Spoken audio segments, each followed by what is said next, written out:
You guys, welcome to the show. Welcome back. Well, we have a very powerful person on the show today. I told her this at the end, but I'm like, very few people can say realistically that because of their choices, they are changing the world. Yeah. And she can say it. She sure can. She's literally changing the world. Yeah. Like, that's not hyperbolic. Yeah. For good. For good. That's a good distinction these days. Yeah. Yeah. She is changing the world for good. I mean, talk about a force. I won't bury the lead. We have Melinda Gates on today. And this is her second time that she's been on the show. I actually got to interview Melinda in person the first time. Oh, that's right. I think I was in California, or I don't really remember where I was, but I think that's where it was. And she was there for a thing, and I came to her hotel, and I interviewed her at the hotel. And that was when I was like, this is like such a lovely person. Mm-hmm. Like, I was so nervous the first time, because Melinda Gates. But she's just so lovely and warm, and you're going to see that on today's interview for sure that we just finished, and so hopeful. We need a little hope these days. We do. Yeah. Hope and forward movement, like something hopeful. Progress. Right? Yes. Instead of regression. Progression. Agree to agree. You and I both read Melinda's book. I'm not sure when this episode comes out, but her book comes out a little over 2 weeks from now. Anyways, I was just reading through that timeline like, oh, Melinda and I were going through it. At the same time. Samesies. We, both of us, lost our marriage basically at the beginning of the pandemic. Mm-hmm. So we were like weeks apart on our timeline. I didn't know that at the time. She kept that under wraps, I think, till the next year, maybe. It was a while. Yeah. Before she said anything publicly about it. But reading her book, I was like, oh my gosh, I should have had her cell number.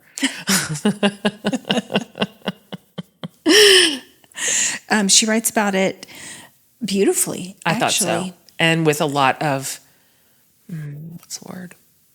Just discretion and like... So much discretion. Yeah.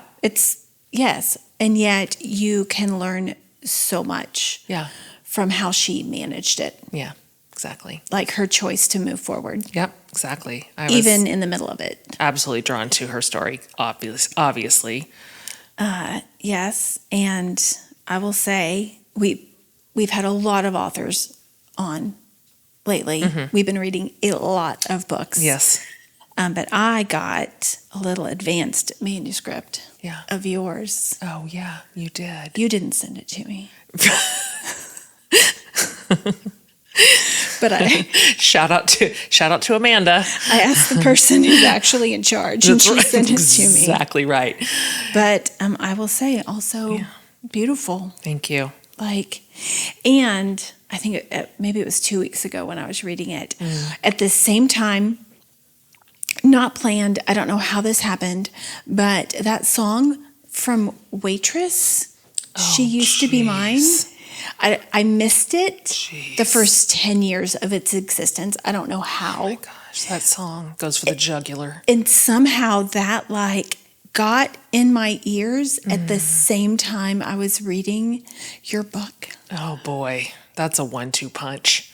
And I was overcome a couple of times. And I just listened to it over and over and over, which I do. I do too. I tend to be compulsive about a new song. And then I remembered something in my brain was wait, there's something about Jen and Tyler and Waitress. Yeah. And that was your first date. First time we'd ever met. Yeah. Yeah. So anyway, I was reading your book. Yeah. And listening to that song and mainlining big emotions. Dramatic transitions. Totally. Of women at our age. Totally. I remember. Yet, look, here we are. What you remember? I was going to say, I remember back from that first year, of course, you feature heavily in the story. You're in the book several times, and one thing that I didn't include in the book, but that I remember, is you coming over here and making me listen to an Adele song. Help me, about I Didn't Know. I was so young. Can you give it to me? Do you know what I'm saying? The Yes. lyrics where she was like, No, I remember sitting on the porch, and then I was so young. And then when it started playing, I was like, my God, I'm a monster. Why am I having her listen to this? No, it wasn't a monster. That's not how I felt at all. You had me listen to Easy on Me by Adele. And we just sat on the porch, and both of us just had tears. And we just sat there in silent crying, just when she says, go easy on me. I was still a child. I didn't get the chance to feel the world around me. I was like, oh my God. Because now that you've read it, I write a lot about being a 19-year-old bride. Yeah. And just being so young. I had also been obsessively listening to that song and thinking, she has to hear this, but I know she's like, we're all protecting her from the sad songs right now. Totally.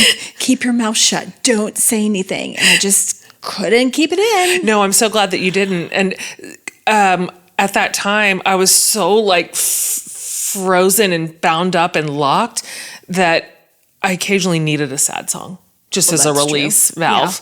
Yeah. Let's just sit here and cry about it. Oh, it did it. It did it.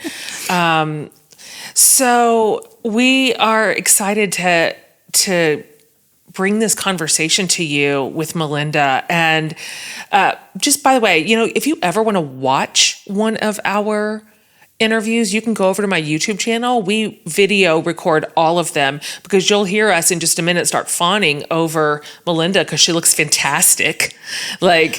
I'm like, oh, there's a lady who's free. Yeah.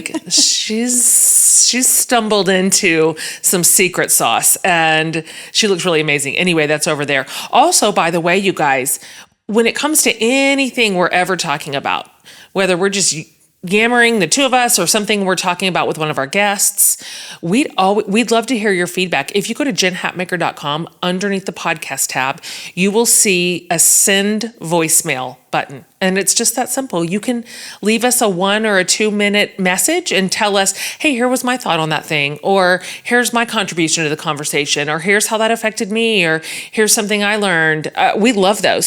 So first of all, we listen to all those. But second of all, we're going to play a bunch of those on the show. Yeah. And so leave us a message, and you may find your little self right on this podcast. So let's get into it.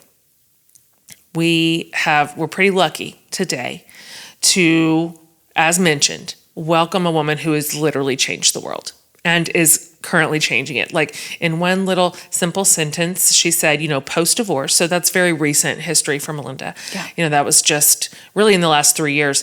And she goes, post-divorce, I made a statement, that I was going to give away $1 billion, with a B, $1 billion, to essentially fund work around the dignity, safety, education, and elevation of women and girls, primarily, and thus families.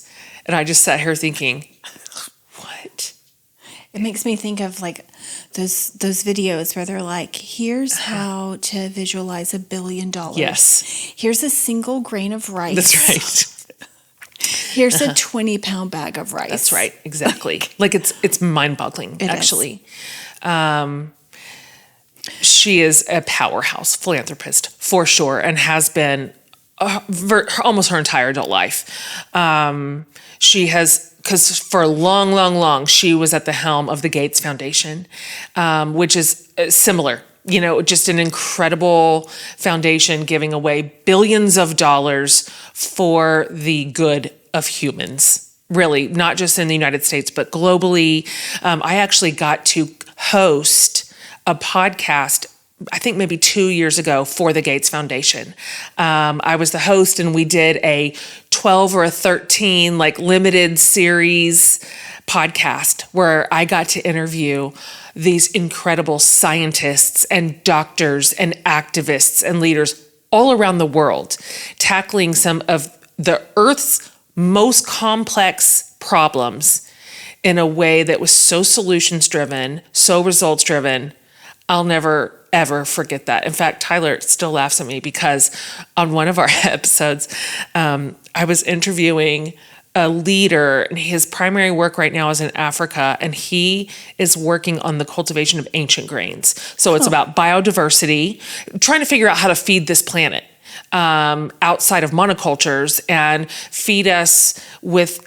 So it's a local economy. It's farmers. It's a better crop. It's a grain with like super dense nutrition. It solved like several problems all at once. Yeah.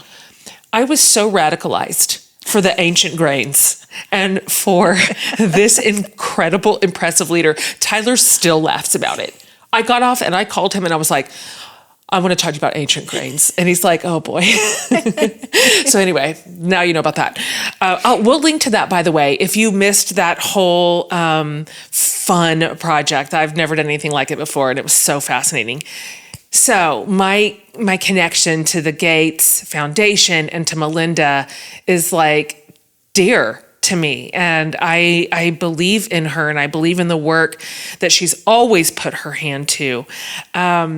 And so beyond all of that incredible, like philanthropic work for decades, Melinda French Gates is a woman who also understands transformation on a personal level, because also she's a human being. She's a person, and she was a wife, and she's a mom, and she's also just a person living a life on planet Earth. And so she knows what it means to navigate change, particularly in the public eye, and to step into new seasons with courage and with conviction, and to root her life around and what matters. And that's really what I took away from her story, for sure. And so she has a brand new book about to come out. It's called The Next Day. And it is the story of that journey. And I'm just telling you, you will see yourself in her story. There's so many relatable pieces. And so we are so delighted to get to sit down with her today and talk about growth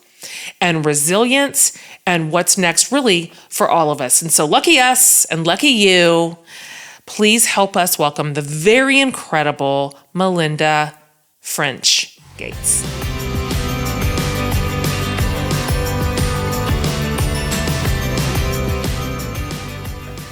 All right. Well, lucky us. I guess we're just going to casually talk to Melinda Gates today. Welcome to the show. Melinda French Gates. Thank you. That's right. Delighted to see you. We were just fawning over you because you look fantastic. Absolutely fantastic. I don't know what you're doing. I don't know what deal you've made with the devil, but I affirm it.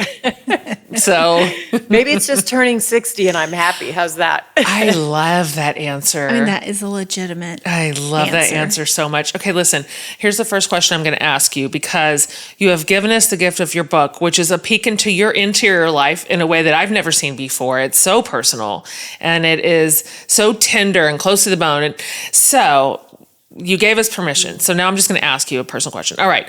So let's just say you got one completely free day and there's just no obligations at all, no requirements, no responsibilities, no limits. Let's just say you don't have any limits. What would you do with your day?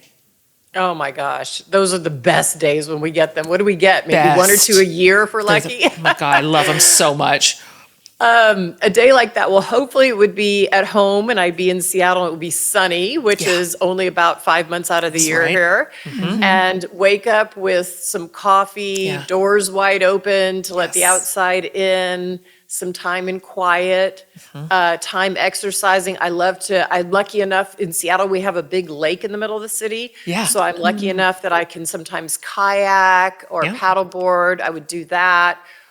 Definitely walk with a friend, have lunch with another friend, maybe talk with one of my kids or get to see my grandkids on FaceTime, and then dinner with another friend and a fun movie. That's that the would perfect be like day. my ultimate day. I mean, you just nailed it. You absolutely nailed it. And I love how much you talk about your friends in the book, by the way. It was so fun getting to see a glimpse into your spiritual cohort and the original lunch bunch and your walking crew. And I'm like, this is why you're happy.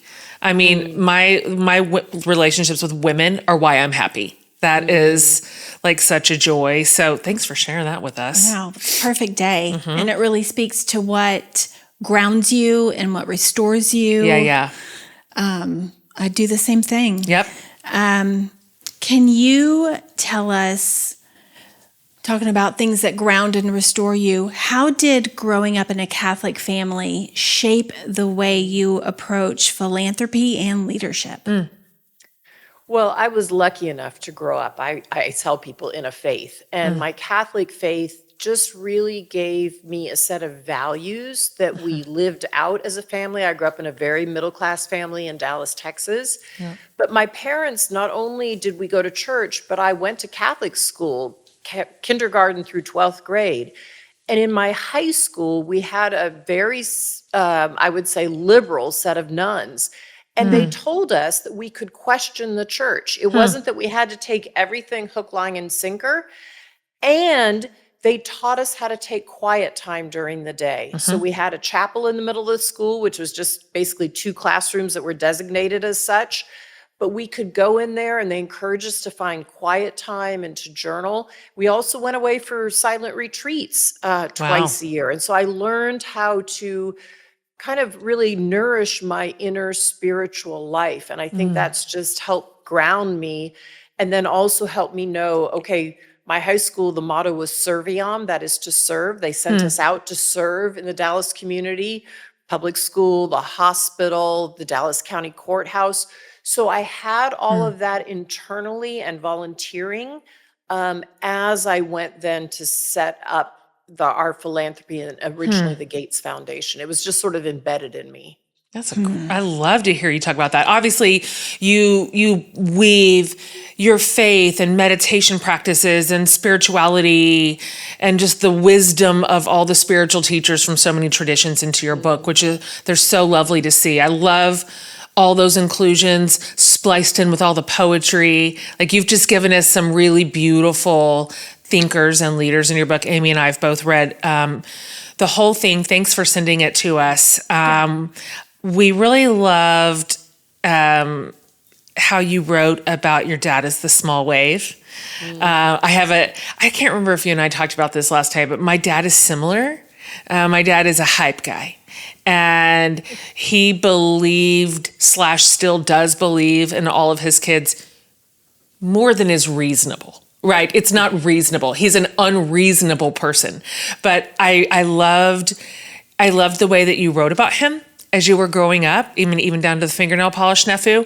And so, you mentioned that your dad as this steady belief system that you kind of stood upon ultimately is why you were one of the few women in leadership at Microsoft in the late 80s. I mean, that propelling force got you all the way to that space. And so I'd love to hear you talk a little bit about those early years in Microsoft. It must have just been the Wild West, and it's a man's club back then for sure. And I mean, you got yourself in there. So what was that environment like? And I'm curious how you think that shaped you for better or for worse, really, for that matter, as you grew up and moved on to your other leadership positions. Yeah. Well, first of all, let me just say about my dad. He worked on the Apollo missions. Yeah. And so he was an engineer, and he believed and actually knew that his teams were better when women were on them. So when my sister and I were both quite good at math and interested in math and science, he held this belief for us, even as we went to get our careers, that this place should hire you. You are one of the few women, both my sister and me, in technology. And so to have somebody, as you say, believe in you almost irrationally, but they hold, what I say is they hold perspective out for you. They're older than you, but they hold a perspective on yourself that you may not know when you're going through something, a transition from college, say, to career. My career at Microsoft, I was incredibly fortunate to have that job. I learned I so bet. much in that role. And because it was a young company growing very fast, it was less than 1,500 employees when I Wow. started. The rise to the top could be very swift because if you were a good manager, which I turned out to be, I had managed other things even in high school and in graduate school or in college too, other teams. If you were good at management, you rose through the ranks really quickly there. And Yeah. I was technical, which many women weren't. So those were all positive qualities. But I learned that when I was building teams that they needed to be diverse because Yeah. I needed that diversity of opinion at the table.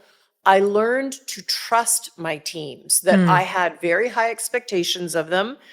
And I always said to the leader of a team, you're going to hear from me within 48 hours if I'm unhappy about something you did. So I Very good. always approached with candor and I said, I'll take a little time to think about it, but I'm not going to hold it 72 hours a week. You will know where you stand with me.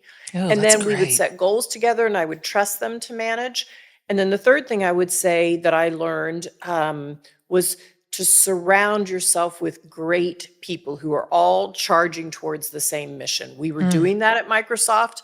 And while it was a rough and tumble boys world, we certainly got a lot done. And I Yeah, you did. enjoyed that fast pace. I didn't enjoy the rough and tumble so much, but I enjoyed the fast pace and the fact that we were all accomplishing goals and getting products out the door, brand new products that never I mean, existed. what a Yeah. time. What a time to be it a was part of exciting. it. Such a little sliver in time that you just were there at the tip of the spear. It's an incredible experience. Another man that was incredibly influential in your life at that time was John. We loved reading about your relationship with him. You flying to his hospital bedside Yeah. in your third trimester so Yeah. his wife could go home and be with the kids was such a tender Precious. story. Yes. Can you tell us more about him and what you learned from him and why you decided to include that really personal relationship in this book? Yeah.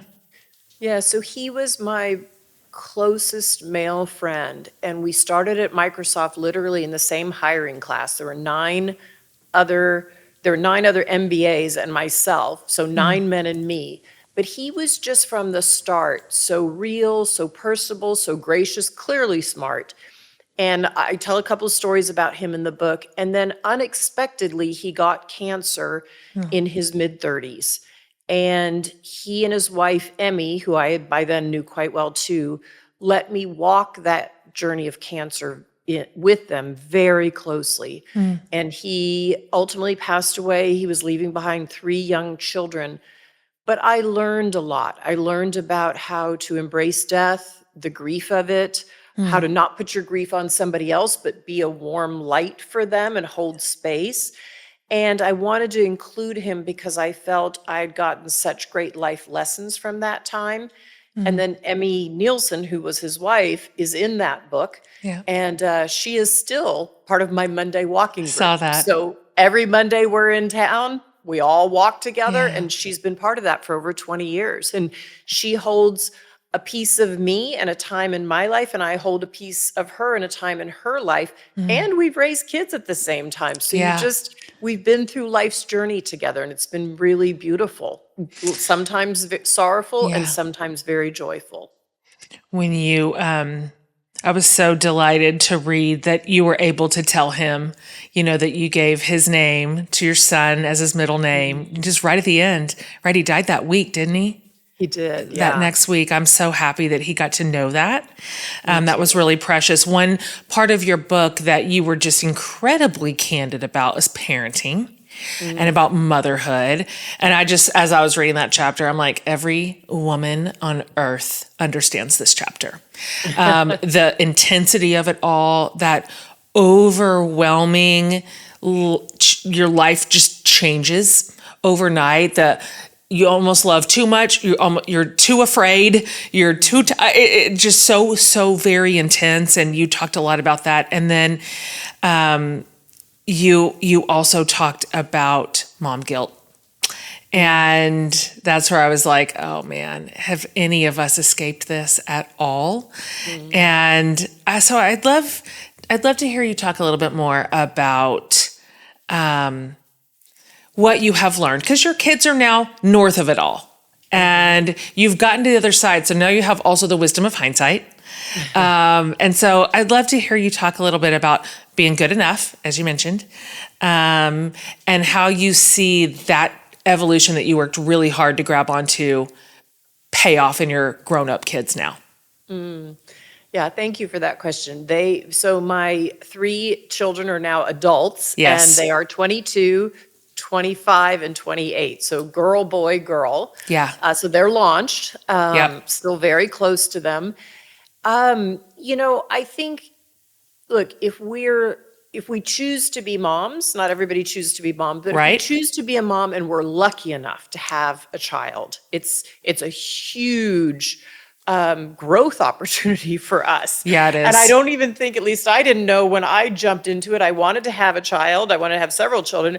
I had no idea how much growth it would be for me. And it's both this very intense time where you love them fiercely and intensely, and it's really hard. At the beginning, you're sleepless and you're giving your body over if you're nursing, and your body's not the same after pregnancy. And then you go through all these stages of life of rearing them and helping them tie their shoe and get their lunchbox out the door, and going through the angst of the middle school years and growing into who they are in high school, and then, launching them off to college. And one of the things I talked about in the book was never feeling like I was doing enough for any one of them or all 3 of them. Totally. And my work. Exactly. I was lucky enough to be able to choose what work I did, which is a huge privilege, but still, I wanted to work and I wanted to be a mom. Yeah. And you can never give time to everything, right?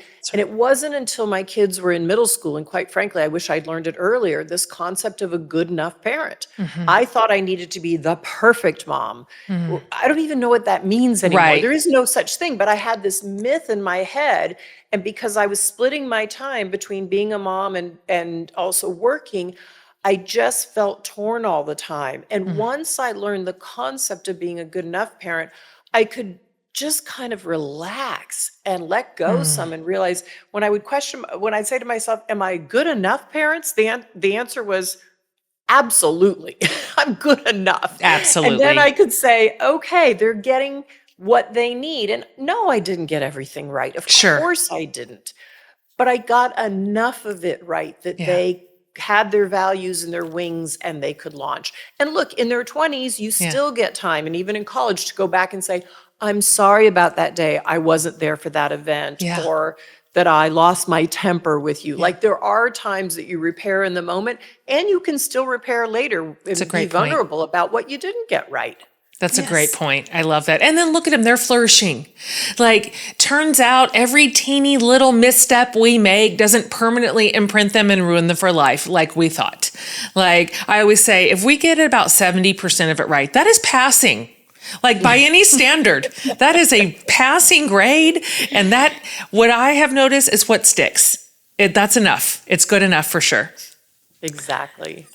You've dedicated so much of your work life to global health, gender equality, opportunities, especially for women and girls.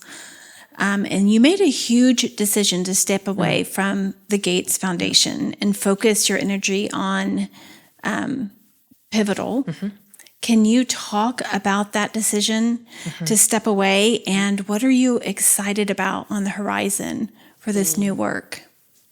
Well, again, I was fortunate. I felt like, I co-founded the Gates Foundation and had been working there 25 years, but I felt like it was in a really good place. We had a board in place, the strategies were known, we had we have and had a fantastic CEO. And I felt like I could step away, that the foundation would keep doing the amazing work it does. Truly. And I felt really called, though, in this time. There was something about turning 60 and the rollback of the women's rights in the United States that I just never thought we would see in our lifetime.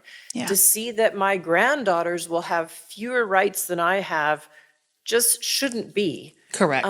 And so I felt very called to try and do something about that. Very little funding goes to women's organizations, so they've often been on the defense in the United States. And I felt like if I stepped out on my own and used what I'd already set up, Pivotal Ventures, I could do even a whole lot more. And so when I left the foundation, I then turned around very quickly and made a commitment, and a public commitment, that I would give away $1 billion to really further women's rights in the United States and globally, and to work on women's health as well. Any ways we can lift women up, because when you lift women up, what I know from all over the world is they lift families up, and That's they lift right. societies up. And so they should be able to step into their full power, but there are still barriers in society that hold us back. So profound. When you made that announcement, I mean, all my like group chats were going off. Like, just very few people get to actually say in a realistic way, I made some choices that are going to change the world. And you are one of those people literally changing the world. And I'm just so proud of you. I'm so grateful that you have decided to spend your money and your energy and your time and your influence in the ways that you do. The impact of it is hard to ever even imagine, frankly. And so it's amazing. I want to talk to you too about your book, because you very artfully and in more ways than one and in several categories talk about the art, really, of letting go and beginning again. Transitions, and that sometimes there's so much beauty on the other side of that, of change, that is hard. So a lot of personal, super personal stuff here that you included. You're mostly kind of private. And so you wrote a little bit about your divorce after decades of marriage. I was reading that with just such connection. I lost my marriage 26 years, July of 2020. So you and I were having a similar story at a similar time and for similar reasons.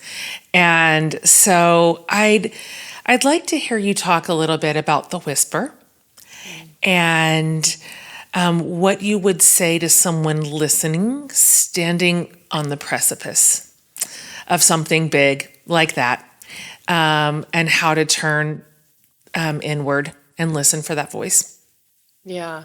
So I talk about many transitions in the book. Yes. And one of them that I include was my divorce. And Yeah. I thought that was important because people knew I'd been through it. Yep. And unfortunately, about 50% of American families go through it. It's very painful. Yes. And what I would say to somebody who's on, as you called it, the precipice, is yes, it feels terrifying in the moment because you are making a gigantic change of something that has been together for, years, and you're pulling it apart. So that's not easy. That's right. But what I found in there in the midst of the pain and the journey was, one is I needed to listen to my inner voice, because my inner voice knew something wasn't right. Yep. And that if I believed in the values I had and wanted to live those out in the world, I needed to listen to that. And if that ultimately led me to where it did,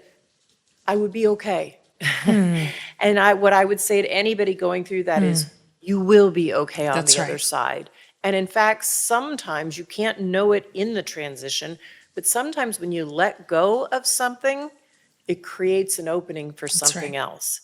And what you're going to find is you may really grow during that time, even though it's very, very hard and painful. Yeah. And guess what? There's a lot of resilience that you build on during that time and then to use on the other side. And the other side can be very, very beautiful. Absolutely. You may not see it in the moment, but there is absolutely beauty on the other side. I love that. That the practice of trusting our own inner wisdom and instinct and impulse, that whisper, as you called it, it's comforting. Because like you said, our instinct is team us. It's for our highest and best good. So we will do well to listen to ourselves and believe ourselves. I resisted too. I had the same whisper and I just resisted so hard. I pushed and I shoved and I'm like, prop it back up in some other way. But it's just telling the truth. So thanks for including that part of your story. And looking ahead from this point on, what is next for you? Because as we talked about in the beginning, you're happy. You're in a great place. You're 60. According to the smile-shaped happiness curve, you're hitting a incredible next season of your life. So what are some new areas or new ideas you're excited about pursuing?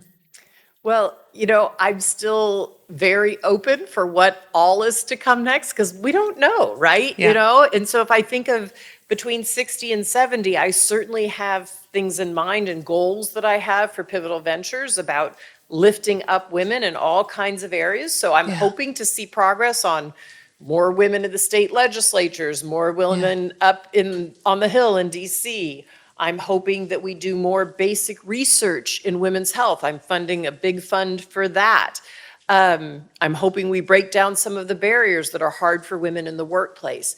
I also, though, in my personal life, I don't fully know what's to come next. And I guess I'm just sort of embracing the change. Like I'm saying to myself, so my word of this year that came to me is discover. Like I'm just sort of discovering what's out there and what's new and what possibilities there are. I'm also a new grandmother as of 2 years ago, a little unexpectedly on my part, not on my daughter's part. And now there are 2 little granddaughters. And, if I'm lucky enough, maybe there will be more in the next decade, which is just a complete blast. I had no idea how fun it would be to go down a slide again and run barefoot with a little kid who drags you onto a little trampoline and you're doing somersaults with them. Who knew? Right? So there's still, I don't have a neat tie-up or ending for this book because I'm still in a transition and I embrace that and I love that actually. I do too. I love that for you. I just, what I want all the listeners to know is I just believe you so much because I've lived it too. It just is honestly true. Even a painful loss, whether you chose it or it chose you really either way. You just can be astonished at how much you grow and how much you can change for the better and what you're capable of. Like, we're just capable. I love to see you happy and I love to learn from you that we really are this back half of life can be so full.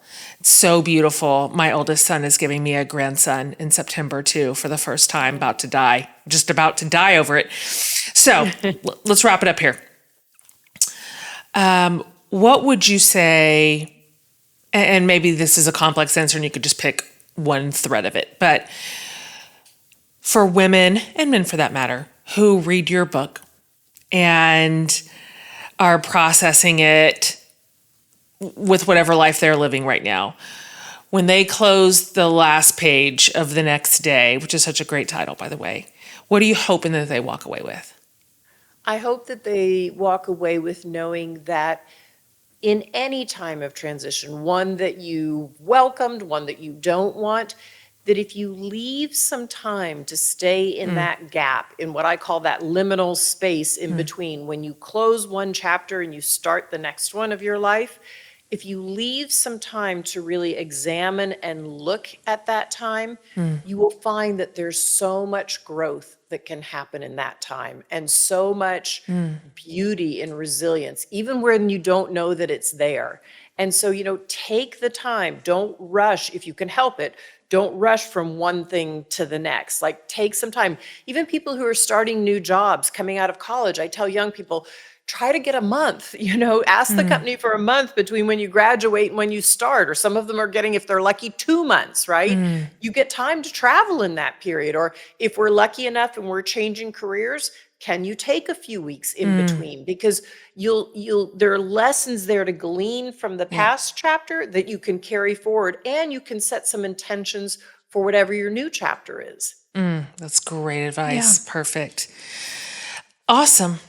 Well, we think you're the best. We think you look so beautiful, and I'm so thrilled that this is a season of joy and discovery for you. I'm just, I remember when I used to look ahead when I was like super young, and I remember that I thought, unironically, that when a person turned 50, that's like the tipping point. That's when you're old, right? Like, well, 50, it's all downhill. I mean, you're almost finished, like just wrap it up.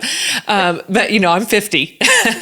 And so now I just know, I know every decade is better. Like, I believe it. I think 60 is going to be incredible. My mom's in her 70s. I love her life. Yeah. So it's fun to watch you live that out and hold up your lantern for the rest of us. And it's just, you're a real gift to the world in every sense of the word, truly. And thank you for writing this book. It really has so many moments of wisdom and peacefulness. Yeah. I love all the imagery from nature that you've woven in. It's a beautiful work. Yeah. Women are going to love it. Well, thank you, Jen, and thank you, Amy. I just feel like there's so much that we all have to offer. And as you see in the book, I try to pull from different authors or things I've learned from friends, because I just think in sharing our stories is how we grow. So totally. I really appreciate you having me on. Absolutely. Okay. Well, we're cheering for you. Can you just let everybody know when and where they can get the book? Sure. It's out. It's called The Next Day, and it's out on April 15th, and you can buy it at your local bookseller or on Amazon. Yep. That's awesome. All right. Okay. Thanks for being with us, Melinda. Great to see you. Thank you. All right. Thanks for having me. Bye.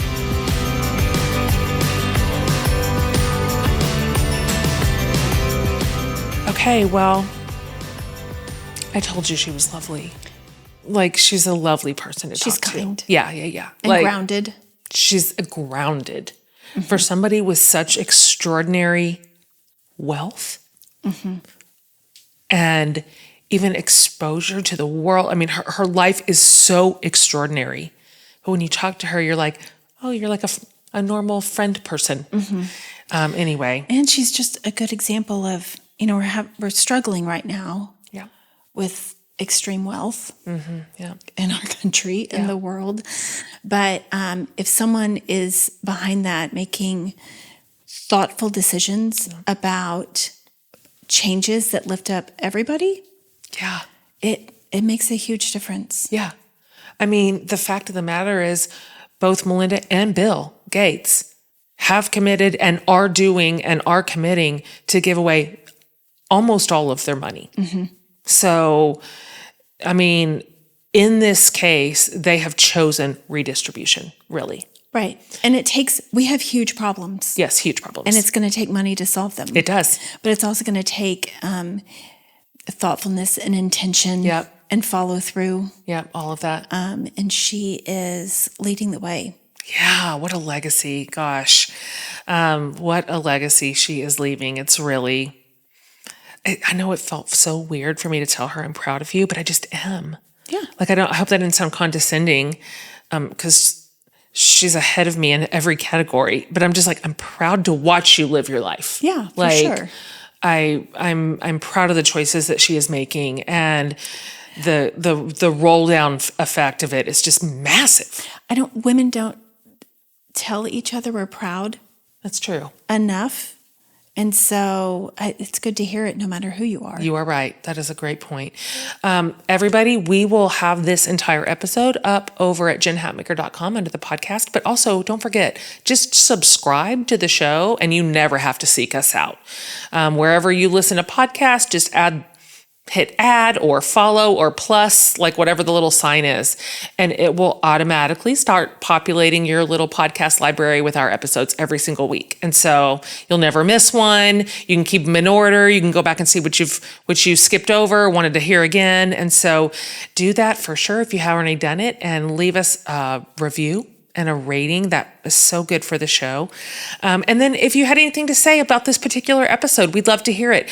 Over on the website, you can send a voicemail to us and let us know your thoughts. And we can't wait to hear that. And some of those will get shared on the show. So just a, ordinary day talking to like a really awesome billionaire. So No big deal. Over here at the For the Love podcast, guys, just keeping it real casual. All right, you guys, thanks for being here, and more to come, more incredible guests down the pike. This is a really good year for the show. So thanks for being here, and we'll see you next week.